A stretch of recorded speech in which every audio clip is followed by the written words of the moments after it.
잘 살고 잘 벌자. 네, 안녕하세요. 팍스 인베스테이너 진행을 맡은 이주원 김수민입니다. 네, 오늘도 우리 팍스 인베스테이너 우리 시장에 영향을 주는 이슈부터 경제 지식까지 한번 가지고 가볼 텐데요. 여러분, 날씨가 너무 안 좋죠. 그래서 마음도 기분도 좀 안 좋은 분들 계실까 걱정인데요. 우리 팍스 인베스테이너만큼은 여러분의 마음부터 계좌까지 좀 따뜻한 이야기들 많이 전해드리도록 하겠습니다. 순서에 앞서서 우리 수민 씨, 네. 좀 각오가 있을까요? 네, 벌써 한 주의 절반인 수요일까지 왔습니다. 저희 굿모닝 인베가 알찬 경제 소식들 전해드리고 있는데 우리 시청자분들 이제 식견이 좀 넓어지시고 계신지 궁금한데요. 이 지식은 가장 훌륭한 투자의 자산이다. 이런 말이 있다고 하는데요. 네. 저는 실제로 굿모닝 인베를 준비하면서 이 보는 세상이 좀 넓어진 것 같다. 이런 느낌이 들더라고요. 우리 시청자분들도 그러셨으면 좋겠는데 우리 주원 씨는 어떠셨나요? 저도 식견이 넓어졌다 이 말에 참 공감을 합니다. 이제는 뭐 국내 주식만 좀 보는 것이 아니라 이 미국 증시까지 보면서 세계 이슈까지 좀 체크하는 그런 여유까지 생기지 않았나 이렇게 생각을 해봅니다. 네, 맞아요. 저희가 또 이렇게 24시간 함께 할 수 있는 공간들도 마련해 두면서 네. 식견도 넓혀보고 정보까지 알아보는 시간 가지고 있는데 네. 이 방법 우리 주원 씨가 오늘 안내해 주신다고요? 네, 맞습니다. 지금 중앙 하단에 내려가고 있는 이 QR 활용해 보세요. 이정호 멘토님께서 공략주부터 이 실시간으로 대응하는 방법까지 알려주고 계신데요. 이곳에서 뭐 상담도 하시고 이야기도 잘 해보셨으면 좋겠습니다. 더불어서 이 방송에서 얘기할 수 없는 과감한 종목 이야기들까지 좀 하고 있으니까요. 많이 활용하시고 참여해 보시면 좋겠습니다. 네, 이렇게 과감한 종목까지 나오는 이 QR까지 안내를 드려봤습니다. 네. 다음으로는 우리 국내 증시 브리핑이 준비되어 있죠. 네. 주원 씨가 또 준비해 주셨다고요? 맞습니다. 네. 우리 오늘 시장을 조금 예상해 보려면 어쨌든 어제 시장을 좀 봐야겠죠.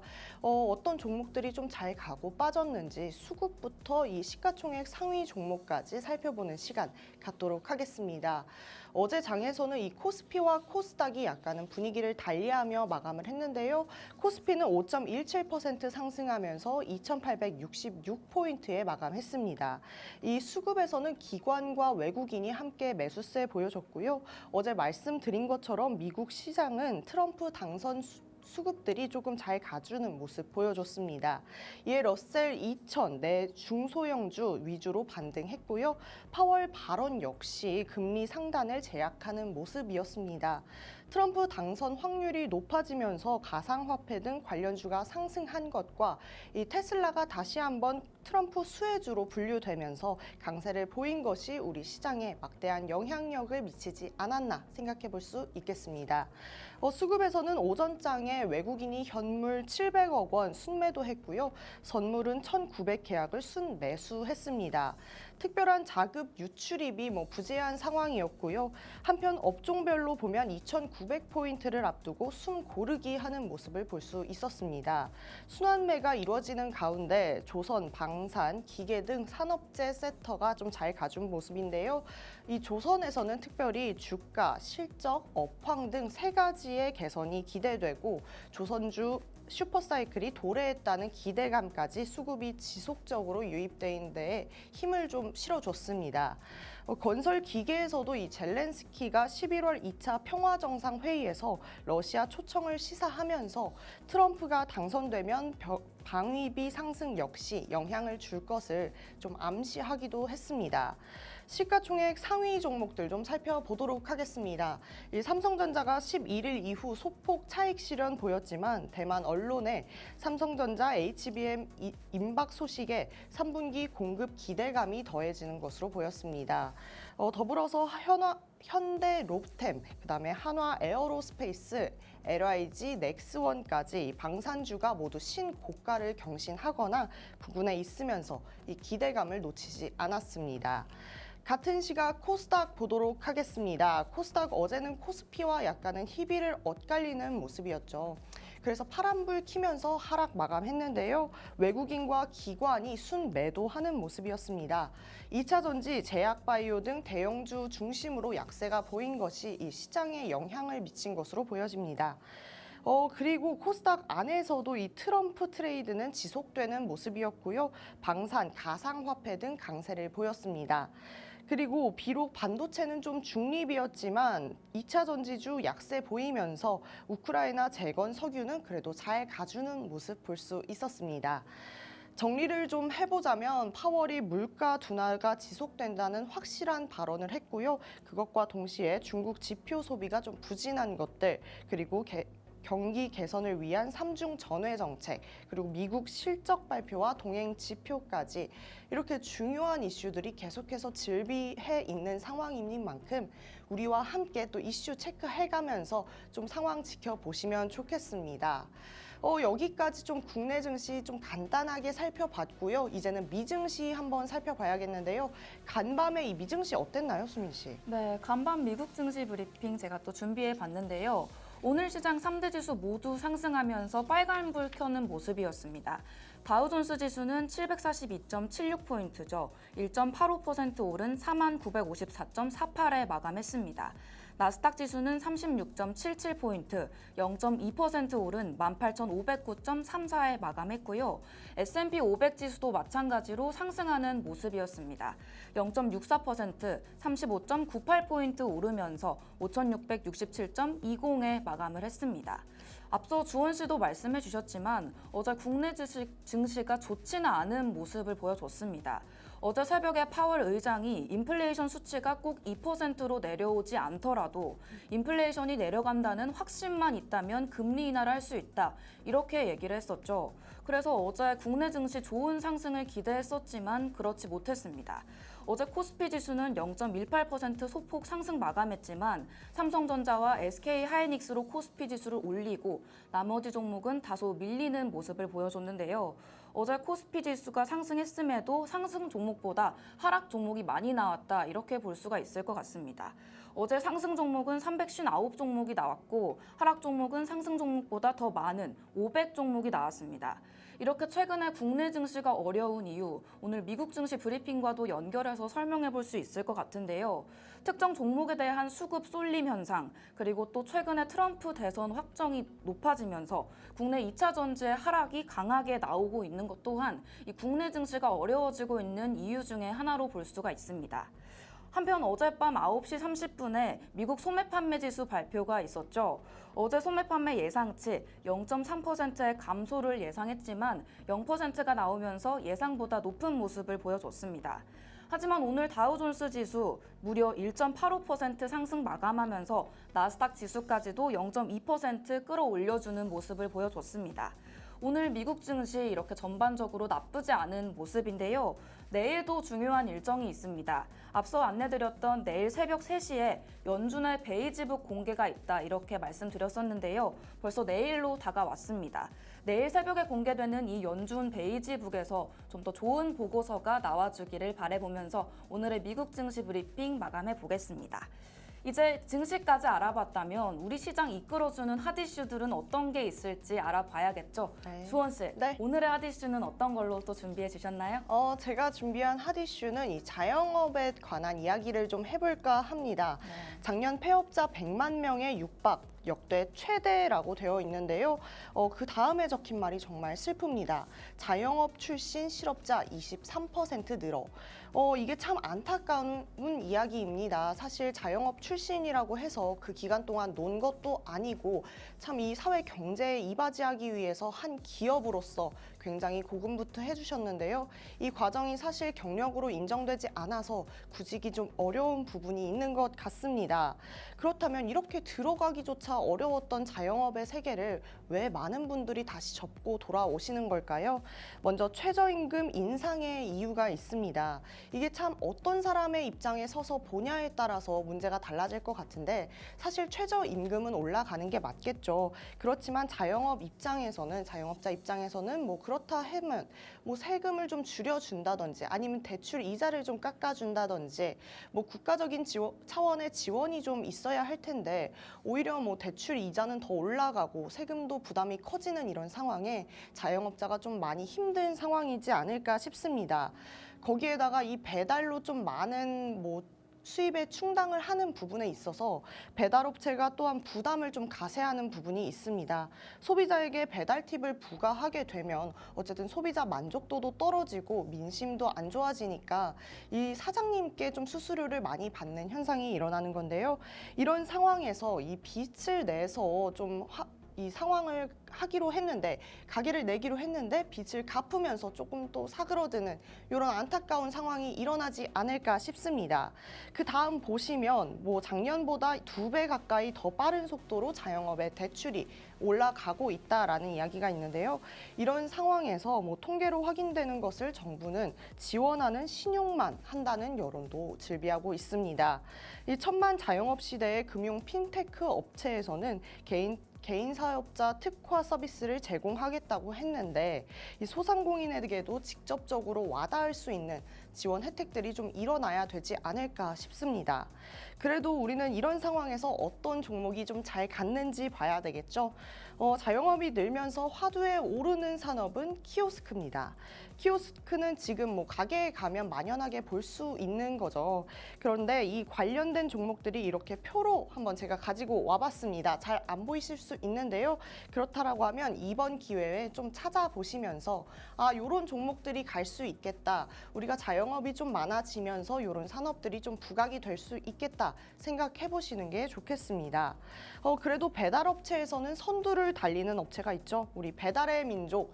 여러모로 조금은 좀 좋은 소식과 함께 좋은 이야기 많이 하고 있지만 바로 다음 페이지 보시면 좀 떨어지는 민심과 만족도도 피할 수 없는 부분 같습니다. 이 배달의 민족 같은 부분에서는 조금 2부에서 조금 더 이야기를 해보는 걸로 하겠습니다. 그리고 또 2부에서는 제가 이 관련된 종목들 더 깊이 이야기해 드릴 테니까요. 2부까지 한번 지켜봐 주시면 좋겠습니다.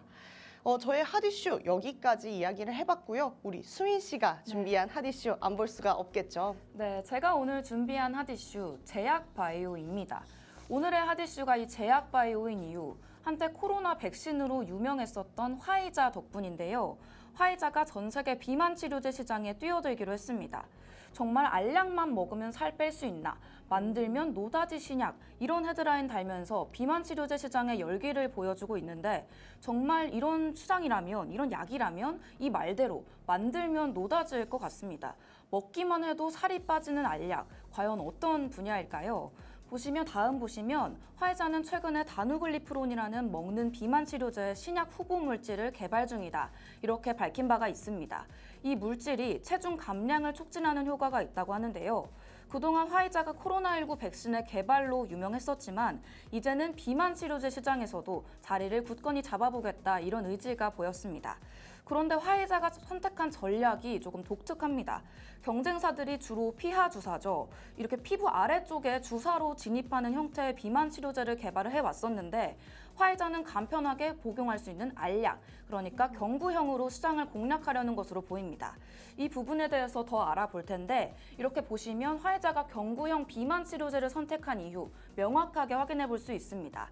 이 피하 주사 형태의 제품들과 비교해 봤을 때 간편하다는 점 그리고 환자가 굉장히 편리하게 복용할 수 있다. 이런 부분들이 굉장히 큰 장점입니다. 아무래도 피하 주사는 큰 바늘을 사용해야 하고 또 통증이 수반될 수 있기 때문에 이런 형태보다는 간편하게 가지고 다닐 수 있으면서 복용도 간편한 경구형이 인기가 많을 것 같죠. 역시 경구형 알약, 시장에서 경쟁력 있는 요소로 작용을 하면서 계속해서 인기 있는 모습들을 보여주고 있습니다. 하지만 이런 제형 선택이 새로운 도전과도 같다. 이렇게 말씀을 드릴 수가 있을 것 같은데요. 화이자가 작년 임상에서 이 먹는 경구형 이 알약, 하루 2회 투약할 시에는 부작용이 있다. 이런 임상이 나왔었습니다. 이러한 이전의 실패 경험을 고려를 해봤을 때 화이자가 안전성과 효과를 더욱 강화해야 할 필요가 있겠습니다.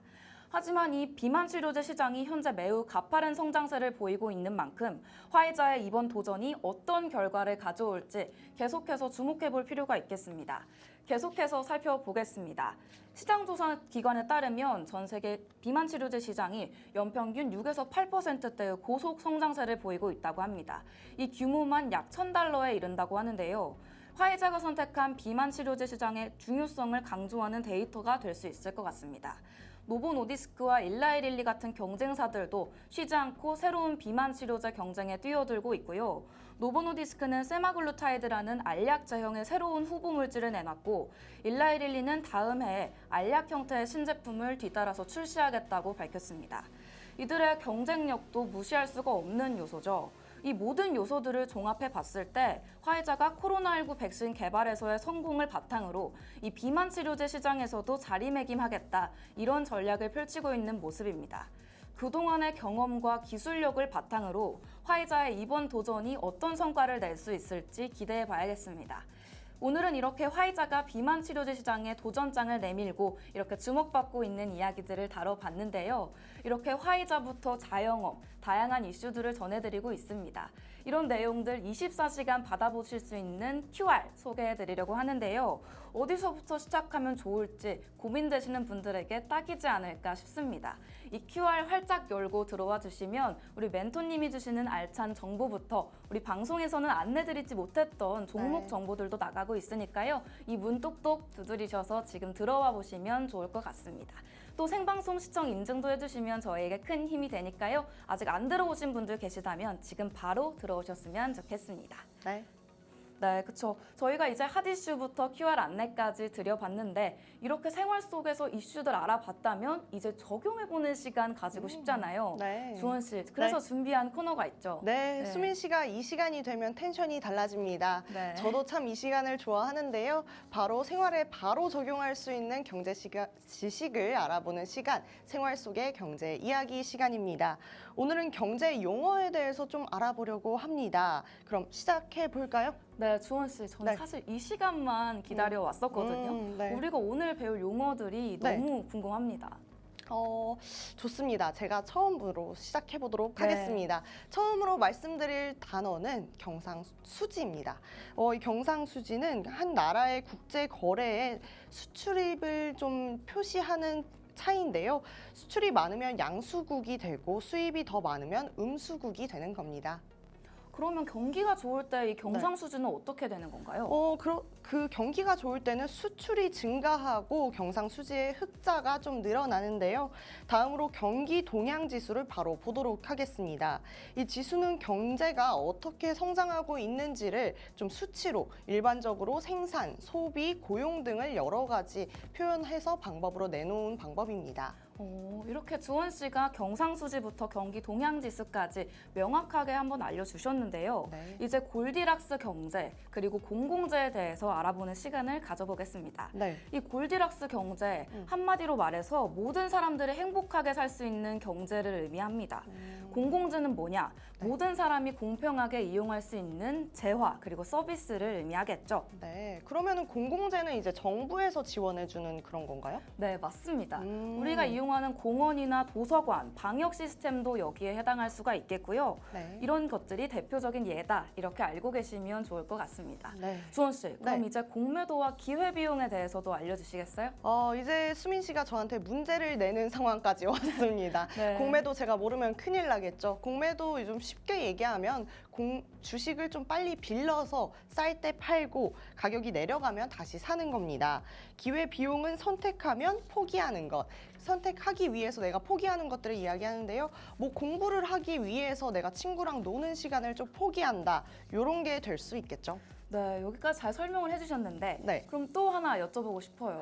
네, 그럼 뭘까요? 낙수 효과 네. 그리고 레버리지 효과는 뭘까요? 너무 어려운 것만 자꾸 얘기를 하는데 네. 낙수 효과는 좀 쉽게 이야기할 수 있겠습니다. 수민 씨와 제가 좀 낙수 효과를 서로 볼 수 있지 않을까 이런 생각을 해보는데요. 네. 낙수 효과는 어떤 일이 다른 사람에게까지 영향을 미치는 것을 이야기합니다.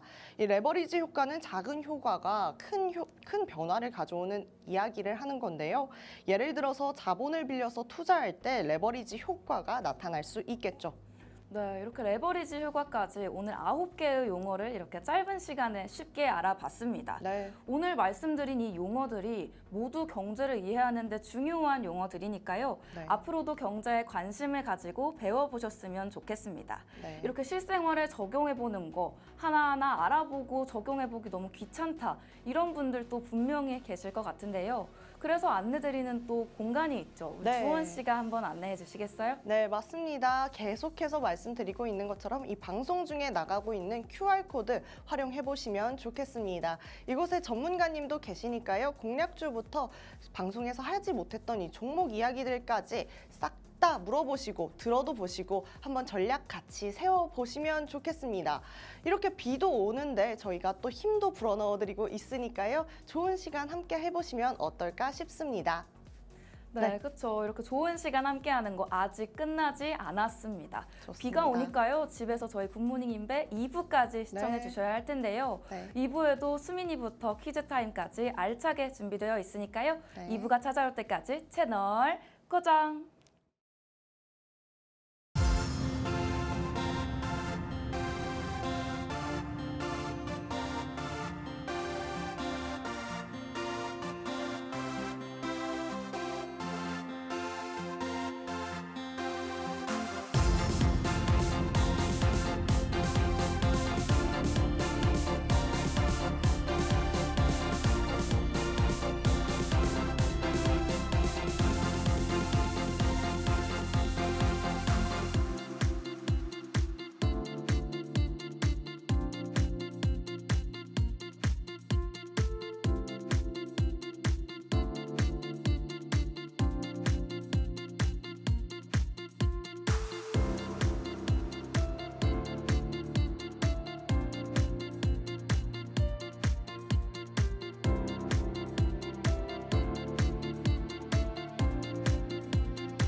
네, 알찬 경제 소식으로 화창한 아침 열고 있는 굿모닝 엠베.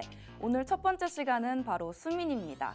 이제는 익숙하셨던 분들, 또 이 시간만 기다리셨던 분들도 계실 것 같은데요. 바로 수MC의 민감한 경제 이야기 시간입니다. 어려울 수도 있는 소식들 민감하게 캐치해서 쉽게 알려드리는 시간인데요. 어려운 소식들 쉽게 알려드리고 있는 저 애덤 스민스 김수민인 만큼 오늘 준비한 주제는 바로 공유 경제입니다. 우리 새로운 경제 모델들이 계속해서 나오고 있는 상황이잖아요. 그래서 우리가 새로 나온 이 공유 경제라는 경제 모델에 대해서도 오늘 이 시간에 알아보도록 하겠습니다. 오늘의 주제 공유 경제, 그 의미부터 확실하게 알아보고 가야겠죠.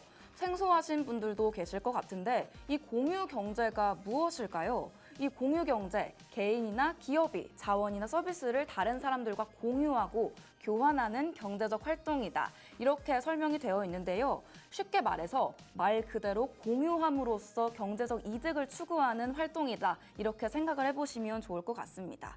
미국에서는 우버나 에어비앤비가 유명하게 기능을 하고 있고요. 이런 플랫폼을 통해서 현실화가 되고 있다고 보시면 좋을 것 같습니다.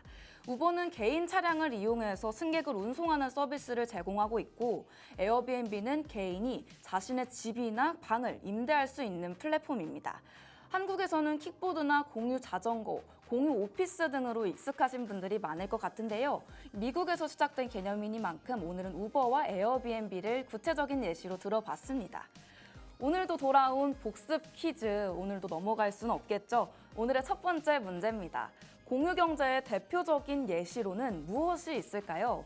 따로 정해진 정답이 꼭 있지는 않고 우리 주원 씨가 생각나는 거 한번 말해봐도 좋을 것 같아요. 전 페이지에서 뭐 에어비앤비 뭐 이런 거 봤는데 네. 한국에서 보면 뭐 여기 어때, 야놀자, 뭐 또 공유할 게 뭐가 있죠, 한국에서? 또 뭐 킥보드나 아, 네, 따릉이 자전거, 이런 맞아요. 거? 네. 그런 게- 것들이 해당할 수가 있겠죠. 네. 이 공유경제의 대표적인 예시로는 앞서 주원님이 말씀해 주셨던 것처럼 다양한 것들이 있고요. 오늘 제가 제시했던 예시로는 우버와 에어비앤비를 들어봤습니다.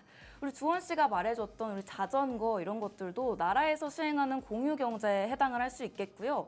요즘 유행하는 공유 오피스, 앞서 말씀드렸던 것처럼 다소 익숙하신 분야일 수가 있을 것 같습니다. 자, 이제 공유경제의 장점과 단점에 대해서 알아볼 텐데요. 먼저 장점입니다. 공유경제가 자원을 효율적으로 이용할 수 있도록 도와준다. 이게 공유경제의 첫 번째 장점인데요. 예를 들어서 빈 방이나 빈 차량이 쉬고 있는 상태에서 낭비되지 않고 활용이 될 수 있다. 이렇게 볼 수가 있겠죠. 우버도 빈 차량이 쉬지 않고 승객을 태워서 운행하는 거고 빈 방을 쉬게 냅두지 않고 다른 필요한 사람에게 공유함으로써 경제적 이익을 추구할 수가 있게 되는 겁니다. 이러한 상황들이 경제적 자원을 절약하면서 또 환경에도 긍정적인 영향을 미칠 수 있겠죠. 이렇게 빈 차를 효율적으로 사용하니까 새로운 차를 구입할 필요도 없고 새로운 방을 들어갈 필요도 없어지기 때문에 환경에까지도 긍정적인 영향을 미친다. 이렇게 볼 수가 있겠습니다. 또 마지막으로는 소득 증대의 기회가 있다. 이렇게 적어봤는데요. 공유경제가 우리가 기존에 생각하지 못했던 경제활동의 새로운 패러다임을 제시했다. 이런 의견들이 많습니다. 꼭 물건을 파는 게 아니더라도 이익을 낼 수 있으니까요. 소득을 증대시킬 수 있는 기회까지도 당연히 제공을 할 수가 있겠죠. 네, 다음으로는 공유경제의 단점입니다. 장점이 있었다면 단점도 당연히 존재하겠죠. 이 공유경제에는 아직 법적 쟁점이 남아있고 또 안전 문제를 야기할 가능성이 아직 있습니다. 예를 들어서 우리가 흔히 보는 킥보드나 자전거 아시죠? 이러한 이동수단을 이용하다가 사고가 발생할 경우에는 보험 처리나 법적 책임 문제가 복잡해질 수가 있습니다. 책임 소재를 묻기에도 좀 애매하고 변상 기준도 아직은 명확하지가 않은 거죠. 또 일부 전통적인 산업이죠. 킥보드의 경우에는 전기 킥보드를 팔던 업체 등이 피해를 볼 수도 있겠고요. 이런 업체들이 손실을 볼 수도 있다. 이런 점도 고려를 해봐야 하는 단점 중에 하나입니다. 자, 여기서 두 번째 문제입니다. 방금 직전에 단점을 설명드려서 또 장점을 퀴즈로 가져와 봤는데요. 네. 두 번째 문제, 공유경제의 장점 중 하나는 자원의 뭐뭐뭐 이용이다. 뭐뭐뭐 세 네, 글자인가요? 네, 세 글자입니다. 재활용? 재활용. 네. 여기서 조금 더 나가면 재활용이 무엇을 위해서 하는 거죠, 우리가? 자원의 친화적 자원의 효율적. 우리 재활용하는 거 다 효율적이기 위해서 하는 네. 거잖아요. 우리 주원 씨가 가깝게 네. 갔는데 살짝 아쉬웠어요. 네. 다음에는 분발을 한번 해봐 주시고요. 알겠습니다. 이 효율적 이용 좀 어려웠을 수도 있는데 네. 아무래도 이 차량이나 빈 집 같은 것들 우리가 효율적으로 이용한다 이런 말씀을 드렸기 때문에요. 이런 자원들이 늘어나지 않고 효율적으로 이용되는 부분이 있다. 이렇게 이해를 하고 넘어가 주시면 좋을 것 같습니다. 다음으로는 공유 경제와 전통적 경제 모델의 차이에 대해서 알아볼 텐데요. 이 전통적인 경제 모델, 이제 우리가 원래 알고 있는 시장에서는 개인이 자원을 구매하고 소유한 후에 사용하는 것이 중심이 되어 왔었죠. 우리 흔히 아는 이런 상점에서 물건을 사야 이용을 해볼 수가 있었잖아요. 그런데 이 공유 경제는 좀 다릅니다. 접근과 경험을 중시한다. 이렇게 말씀을 드릴 수 있을 것 같은데 다시 말해서 개인이 필요할 때 자원이나 서비스를 빌리고 또 공유함으로써 비용을 절감하고 아까 말씀드렸던 효율적 이용까지 이끌어낼 수가 있는 겁니다. 자원의 공유를 통해서 경제적 비용을 최소화하고 환경적 영향까지도 줄일 수가 있겠죠. 원래는 그냥 구매했어야 되는 물건들이 공유 경제를 통해서 빌려보고 하루만 사용하고 이런 것들이 또 가능해지기 때문에 이런 차이점이 있다. 이렇게 보시면 좋을 것 같습니다. 제가 차이점에 대해서 또 강조를 하면서 키워드로 알려드렸었는데 우리 시청자분들 잘 들어주셨을지 모르겠어요. 그래서 제가 또 복습 퀴즈 이렇게 사이에 또 준비를 해봤습니다. 세 번째 문제인데요. 전통적인 경제 모델과 이 공유 경제 모델 가장 큰 차이점이 뭘까요? 좀 무서운데 네. 전통적인 경제 모델과 공유 경제 모델의 차이는 약간 공유 모델 같은 경우에는 전통적인 거 다르게 좀 재활용을 한다 이런 게 있지 않았나. 네, 맞아요. 근데 우리 전통적인 경제 모델 제가 상점이다 이렇게 얘기를 했잖아요. 네. 그럼 우리 전통적인 경제 모델은 구입을 해서 사용한다면 네. 우리 공유 경제 모델은 어땠을까요? 다시 다시 활용한다. 활용한다. 네. 맞습니다. 우리가 소유와 소비 중심이었다면 우리가 접근과 경험 중심으로 이동하면서 네. 빈방, 빈차 이런 것들을 효율적으로 다시 활용할 수가 네. 있겠죠. 이렇게 전통적인 경제, 우리가 흔히 아는 경제 모델에서는 우리가 직접 물건을 가지는 거, 우리가 직접 물건을 사는 거 이런 것들에 맞춰져 있었다면 이 최근의 공유경제 모델에서는 우리가 킥보드를 타는 거, 우리가 그 집을 이용해 보는 것 이렇게 접근과 경험에 그 중심이 맞춰져 있다고 이해를 하시면 될 것 같습니다. 우리 주원 씨 덕분에 오늘의 수민이 시간이 우리 시청자분들에게 이해가 쏙쏙 되는 시간일 것 같은데요. 이제 다음 보시면 공유경제가 사회와 경제에 미치는 영향, 이 영향을 알아볼 차례입니다. 먼저 긍정적인 영향부터 알아볼 텐데요. 이 공유경제가 사회와 경제에 미치는 영향, 오늘 배운 내용들을 총정리하는 시간이라고도 볼 수가 있을 것 같습니다. 오늘 배운 이 공유경제, 소비자들에게 더 저렴하고 편리한 선택지를 제공할 수가 있고요. 또 경제 활동을 촉진시킬 수도 있고 이런 경제 성장을 이끌어주는 역할도 하고 있습니다. 이렇게 환경에 미치는 영향을 줄이고 지속 가능한 소비와 생산까지 긍정적인 영향으로 미쳐주고가 있고요. 긍정적인 영향이 있었다면 부정적 영향도 있겠습니다. 이렇게 공유경제, 일부 전통적인 산업에 부정적인 영향을 미칠 수 있다. 이렇게 말씀을 드렸고요. 앞서 말씀드렸던 법적인 문제들, 우리가 사고 나면 책임 여하를 따질 수가 없다. 이런 문제들도 있었고, 다른 전통적 산업에 피해를 끼칠 수 있는 경제적 문제까지도 남아있다. 이렇게 설명을 드렸습니다. 이런 부정적인 영향이 있기 때문에 공유경제 하지 말아야 되냐? 그건 아니겠죠. 그렇기 때문에 우리 기업이나 국가에서도 이러한 도전 과제들을 해결하기 위해서 적극적으로 노력을 해줘야 될 것 같습니다. 우리 국가와 기업이 노력하는 동안 저 수민이와 우리 주원 씨는 복습 퀴즈 풀어봐야겠죠. 네 번째 문제입니다. 우리 주원 씨가 생각나는 대로 자유롭게 얘기를 해봐도 될 것 같은데 네. 이 공유경제가 사회와 경제에 미치는 긍정적인 영향. 우리 주원 씨는 뭐라고 생각하시나요? 아까 말씀드린 것처럼 어떤 공간이나 제품의 재활용, 뭐 네. 다시 활용되는 것들 이런 것들이 조금 장점이 되지 않을까 싶고요. 네. 또 그리고 개인적으로 필요한 것들이 있다고 해서 다 모두가 가질 수 있진 않잖아요. 맞아요. 근데 그런 것들을 좀 공유하면서 가지니까 좀 네. 절약이 되지 않을까 이런 걸 생각해 봅니다. 맞습니다. 우리 주원 씨가 진짜 잘 들어준 것 같아요. 네. 제가 설명한 걸 그대로 말하는 게 아니라 자기 생각까지 말할 수 있는 거. 이게 진짜 공부거든요. 네. 우리 시청자분들도 이 텍스트에 집중하지 마시고 자기가 생각한 답은 뭐였는지 한번 혼잣말로라도 말씀해 보시는 시간 가져보시면 좋을 것 같고요. 어떤 답이 있을까 고민해 보는 것 자체가 네. 또 공부가 되는 거기도 하니까요. 긍정적인 영향 또 뭐가 있을까 생각해 보시는 것도 좋은 기회가 될 것 같습니다. 이제 정말 마지막으로 공유경제의 미래 전망까지 알아봐야겠죠. 공유경제가 이 기술 발전과 함께 점점 더 다양해지고 확장될 것으로 보입니다. 예를 들어서 우리 자율주행 자동차가 많이 발전을 하고 있잖아요. 이런 자율주행 진행 자동차의 발전으로서 운전자가 아닌 자동차 자체가 나를 찾아와서 차를 빌려주는 경우 이런 것들도 생길 수가 있겠고요. 이 자율주행차가 알아서 달려와서 나를 목적지에 데려다주는 거죠. 네, 자율주행 택시 같은 것들 이렇게 생긴다면 공유경제의 일종이 될 수 있을 것 같습니다. 또 이 공유경제, 지속 가능성과 혁신성을 결합하면서 새로운 비즈니스 모델을 창출하는 데도 기여하고 있는데요. 지금 세상에 정말 새로운 기술들이 많이 나오고 있잖아요. 이렇게 사실 자율주행 자동차도 우리가 생각하지 못했던 기술이었는데 사용하지 못했던 기술, 상상하지 못했던 경제 모델이 합쳐지면서 아예 새로운 패러다임을 제시하고 있다. 이렇게 이해해 보시면 좋을 것 같습니다. 여기까지 내용을 정리해 봤는데 이제 마지막 복습 퀴즈까지 풀어봐야겠죠. 우리 공유경제의 미래 전망 중 하나, 우리 네. 시청자분들에게 주원 씨가 설명해주는 겸 해서 이 퀴즈 마지막으로 한번 풀어보겠습니다. 공유경제의 미래 전망 중 하나를 뽑기에는 조금 어려울 수 있을 것 같아요. 오늘 수민 씨가 진짜 많이 잘 설명을 해주셔서 네. 그런데 미래 전망 중 하나를 굳이 꼽자면 어쨌든 이 서비스를 함께 사용하는 거니까 서비스의 네. 발전 그리고 경제 활동에 좀 활발성을 오. 주지 않을까 이렇게 생각해 볼 수 경제 있을 것 활동의 같아요. 활발성. 네. 정답입니다. 오. 우리 기술 발전과 함께 더 다양화되고 확장될 거다 이렇게 이야기를 드렸었는데 그렇게 되면 당연히 경제 활동까지도 확장이 될 수밖에 없겠죠. 네. 우리 주원 씨가 제가 적지 않은 부분까지 야무지게 집어주셨는데요. 오늘 문제가 사이사이 많이 들어있어서 우리 시청자분들도 그렇고 주원 씨도 그렇고 많이 노력을 해주셨을 것 같습니다. 아직 이 굿모닝 인베 저 수민이 시간으로 끝난 게 아닙니다. 2부에는 더 알찬 시간들이 준비되어 있는데요.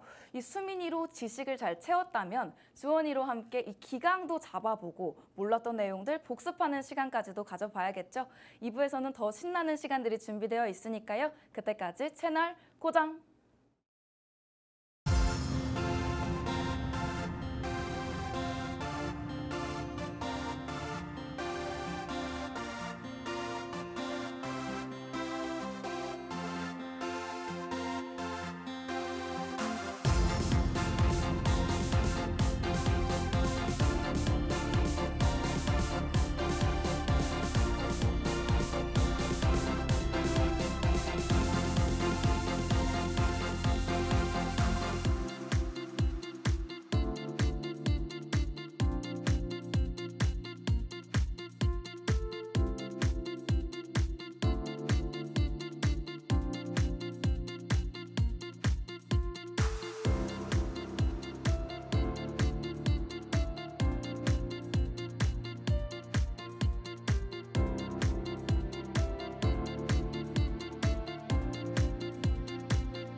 네, 이렇게 바톤을 이어받아 주사인 볼트 타임이 다시 시작되었습니다.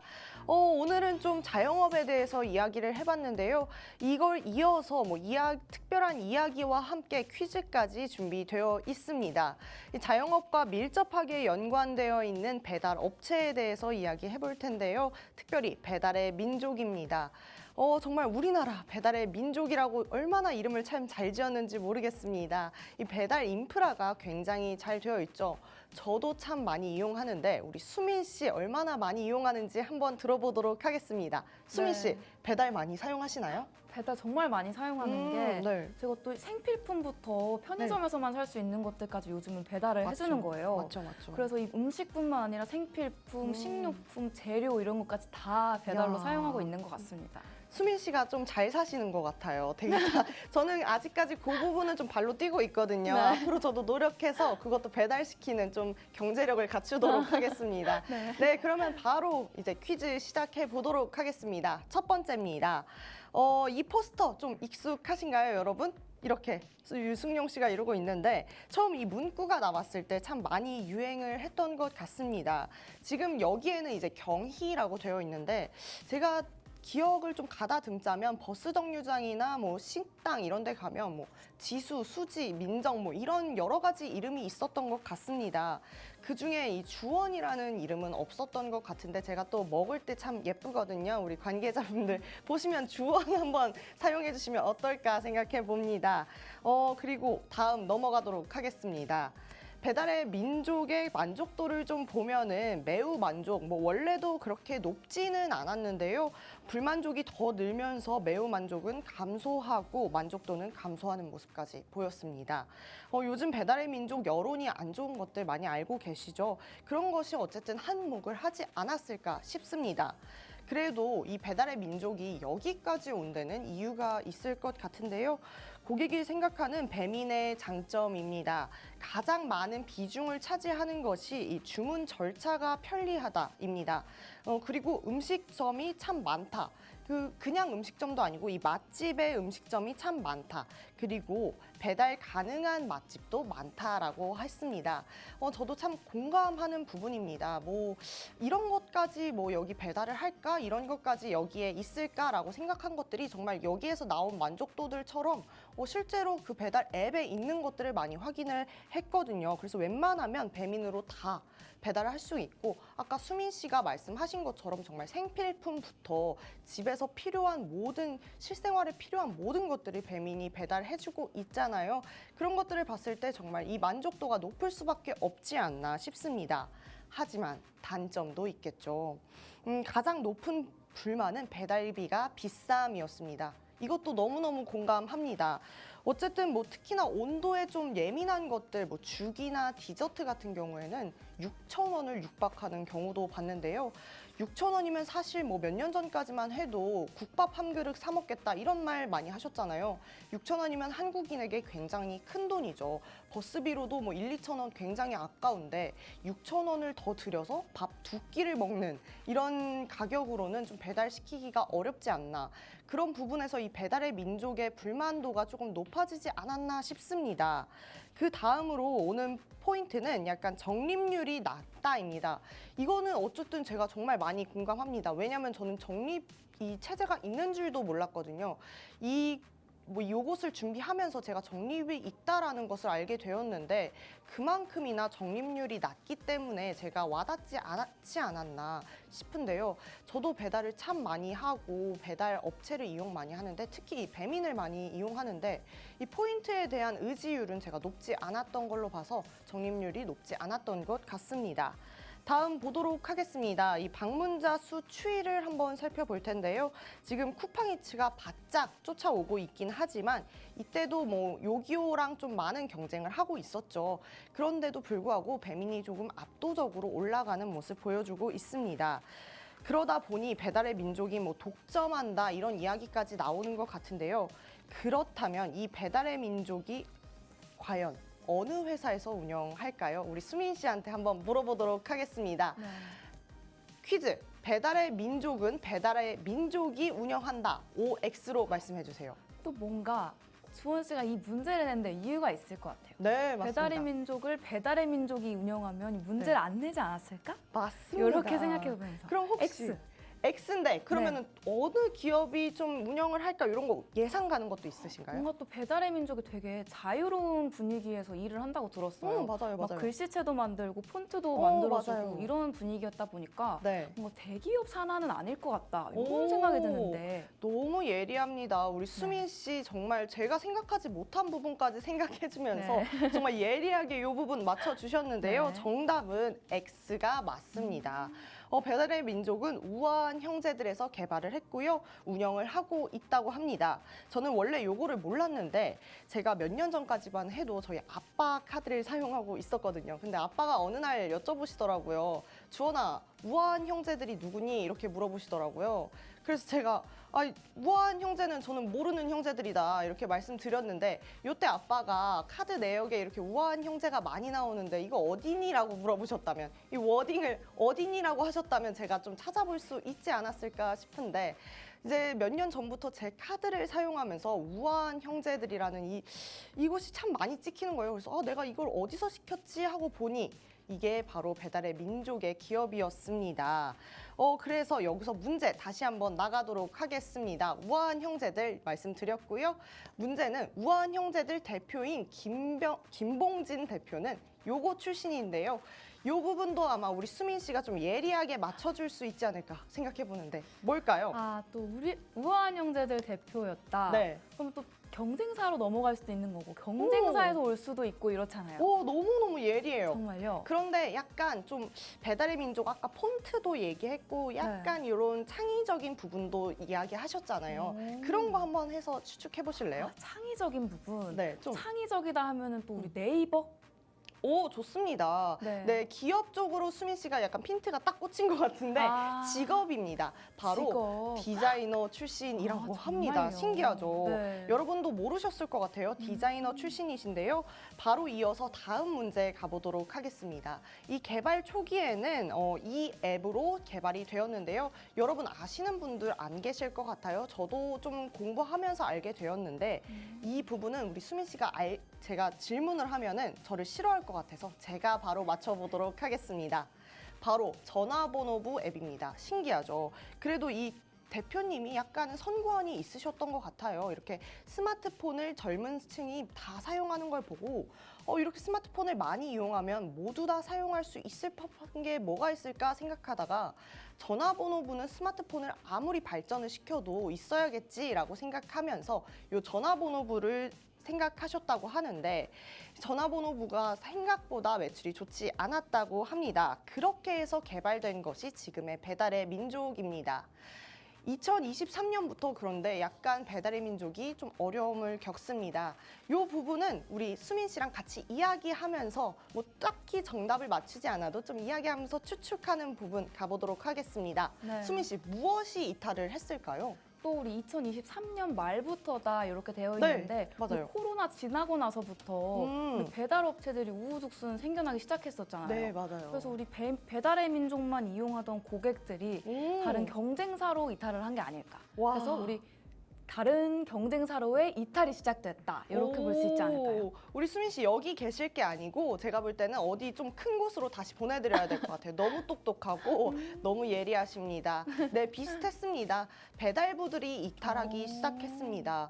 이 배달부들이 비 오는 날이나 뭐 주말이나 이렇게 바쁠 때 배민이 우리를 잡아놓는다 이런 이야기를 했는데요. 실제로 뭐 배달부에게 더 큰 뭐 인센티브를 주거나 이런 제도들이 없어서 배달부들이 이탈하기 시작했다고 합니다. 그렇다면 우리 배민 가만히 있을 수만은 없겠죠. 배달부가 없으면 배달을 할 수 없거든요.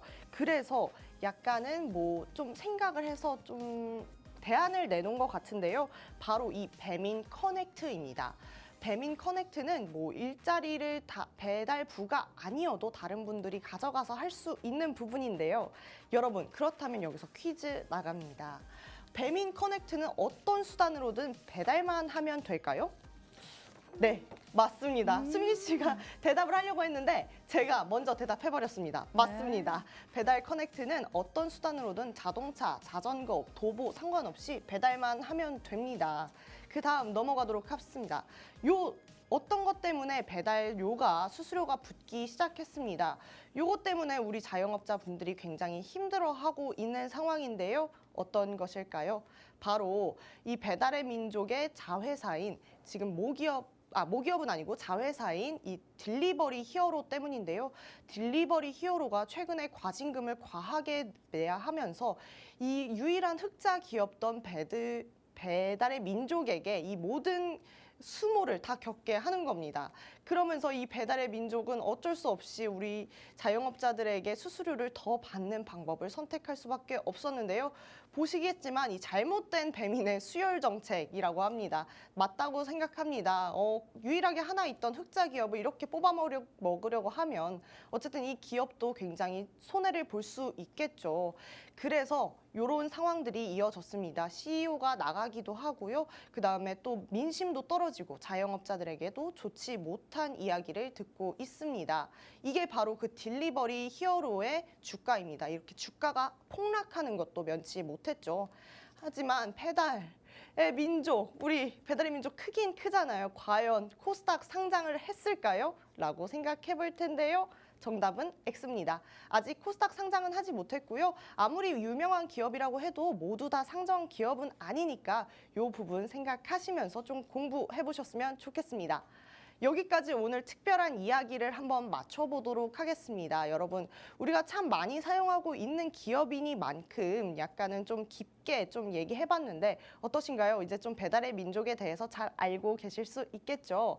그렇다면 요 순서 끝나기 전에 우리 수민 씨의 소감 간단하게 들어보고 싶은데 어떠셨나요, 수민 씨? 네, 오늘 주원 씨가 이 배달의 민족 관련해서 또 준비를 해주셨는데 네, 맞습니다. 이 배달의 민족이 우아한 형제들이다 이렇게 했었잖아요. 네. 근데 요즘 다소 출혈 경쟁을 하는 모습들이 보이는 것 같기도 해서 네. 이제 우아하게 우리 다른 오. 쿠팡이츠나 다른 이런 업체들이랑도 네. 조율을 잘해서 우리 소비자도 기업도 윈윈할 수 있었으면 좋겠다. 네. 출혈 경쟁 때문에 우리 배달부들도 힘들고 이런 일이 생기지 않았으면 좋겠다. 이런 네. 생각이 드는 것 같습니다. 네, 좋습니다. 수민 씨 말씀대로 우리 시청자분들도 좀 우아한 주식 생활이 되면 어떨까 싶습니다.